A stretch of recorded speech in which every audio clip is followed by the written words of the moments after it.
O Auditorio da Casa da Cultura de Lousame acolleu na noite do sábado a primeira gala do deporte de Lousame,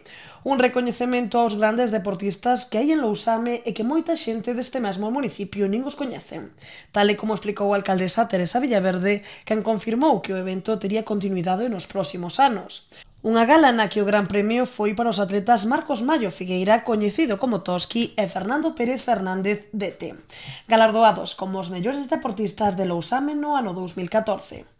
O momento máis emotivo da gala, presentada polo xornalista Tó Lorenzo de 5FM Radio, foi entregado o premio a Pilar Barreiro Senra como a mellor deportista da historia de Lousame. No seu currículo figuran fazañas como ser campioa de España de 800 metros lisos, tanto ao aire libre como en pista coberta, ser 6 veces internacional absoluta coa Real Federación Española de Atletismo ou posuir aínda o récord galego de 800 metros nunha marca de 2:01.